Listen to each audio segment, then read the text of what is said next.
What's up mga kabro, and for today's video, ang ating pag-uusapan is all about how to close a business in BIR. Gumawa ko dito ng outline para wala tayong makalimutan and maging complete lahat ng information, requirements, processes na pag-uusapan natin ngayon. Ayan, it is based on my own experience during this year nung nag-close ako ng business sa BIR. Pag-usapan naman natin kung ano yung mga dadalhin sa BIR kapag mag-close na tayo ng business. Una is the Certificate of Registration. Yun yung ibinigay sa inyo certificate nung kayo ay nag-register ng business nyo sa BIR. Pangalawa is the Municipal Business Closure or yung certification. Pangatlo, DTI Closure Certificate. Pang-apat, Book of Accounts, yung ating mga pinaglilistahan ng mga sales and disbursement. Receipts, yung mga unused and used receipts. Kailangan dali natin yan, yung mga resibo. BIR placard, yung kulay green na yung ask for receipt, yung mga ganon, yung pinapaskil sa tindahan. Next is yung letter for district officer. Nakatunayan na i-state natin doon kung ano yung ating reason bakit natin i-close yung business. Certificate of Registration, already mentioned. Ball pen, of course, kasi may mga pinipirmahan and may mga pinipilapan doon. Tax return copy, napakahalaga nito na nag-close ako kasi nakakapagpabilis ito ng assessment dun sa, kasi i-assess kayo dun kung may mga utang pa yung business nyo. Kailangan malinis bago kayo mag-close ng business. Kaya kung may tax return copy kayo, mas mapapabilis yung assessment dun sa office para ma-verify na bayad na talaga kayo kasi may mga tax return copy kayo. And also, a valid ID. Kasi kailangan yan. Example, kapag kayo ay nagpa-notaryo doon at may hiningi sa inyo, may percent kayong valid ID. Kailangan yan at least 2. Suggest ko rin na dapat may Maya app kayo or kahit wala, basta may kakilala kayong may Maya app na may fund. Kasi dito mas mabilis makapagbayad ng tax just in case man na meron pala kayong hindi nabayarang tax or something na kailangan nyo pang isettle dun sa BIR. And last, syempre magdala kayo ng worth at least 5K na pera kapag kayo ay mag-close ng business para may gastusin kayo. O hindi naman na yun kasi ako, parang nagastos ko lang is 3,000. I suggest na 5,000 for other expenses and miscellaneous just in case man na kailanganin. Mas maganda na yung sobra.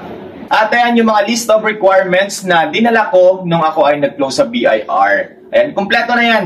Wala na kayong hahanapin or wala nang hahanapin dyan yung officer doon sa BIR na magko-close ng business nyo. Ano naman yung mga proseso na dapat natin gawin para ma-close yung business natin sa BIR or this step-by-step process? The first thing na gagawin natin is close the barangay business permit. So mahalaga ito kasi ito yung pinaka-una yung gagawin or pinaka-unang hahanapin kapag kayo magko-close ng business permit. So kailangan ay close ang ating barangay business permit. Pangalawa, close the DTI permit. Di ba nagkuha tayo ng permit sa DTI? Kailangan din natin i-close yun. Pumunta lang tayo sa office ng DTI, ipa-close natin, bibigyan tayo ng certification, and ipapakita naman natin dun sa next process na gagawin natin. Pangatlo natin gagawin is close the municipal business permit. Di ba nagkuha tayo ng permit sa ating munisipyo? Ayan, i-close din natin yon. And yung DTI permit closure at yung business permit closure sa barangay is kakailanganin para ma-close yung ating business sa munisipyo. Kaya kailangan ma-close mo muna yung DTI at yung barangay permit bago ka makapag-proceed or makapag-close ng business sa ating munisipyo. Pang-apat or next natin gagawin ay i-update natin yung books and receipts na binigay sa atin ng BIR. Yung books ay yung sales at saka disbursement na ibinigay sa ating dalawang columnar. Kailangan updated yon from the start na nag-start yung business mo. Kailangan updated yon para hindi tumagal yung ating process ng pag-close sa BIR and hindi tumagal yung verification. Pangalawa, kailangan yung receipts. Napakahalaga nito na yung receipts natin dapat ay may mga sulat, may mga address, name, date. Napakahalaga niyan na bine-verify ng BIR. And at least sana nagamit natin yung receipt natin kasi magtataka yung BIR dyan kung bakit hindi natin nagagamit. Kailangan updated yon from the start na nag-start din yung iyong business. Kailangan updated yung dalawa na yon. Pang-lima natin gagawin is prepare a letter for Revenue District Officer indicated the reason. So kailangan yon, hinihingi talaga ito sa BIR. Or else naman, kapag hindi hiningi sa inyo, may fill-upan lang kayo doon, may binibigay silang papel. Pero sa case ko, gumawa ako for assurance na rin. In-indicate ko doon yung reason ko, ayan, naggawa ko ng letter, pinarint ko na lang, and then, ayun, okay na. Pang-anim natin gagawin, ayan, napaka-importante nito at ito yung nakapagpatagal sa akin kung bakit ako inabot ng hapon. Ayan, settle all the unpaid tax. Or halimbawa naman, hindi pa kayo inabot ng annual tax, ayan, magbayad na rin kayo in a short period. Ayan, ang ilalagay nyo lang doon is short period. Makikita nyo naman doon sa tax na binabayaran natin online. Magta-tax period lang, mag-short period tayo. And dapat lahat ng tax na babayaran natin, percentages, individual, is paid dapat yon. Kasi ako that time, hindi ko nabayaran yung annual tax ko. Pero short period kasi nga hindi pa ako inabot ng pang-annual tax. Kaya yun, short period yung ginawa ko.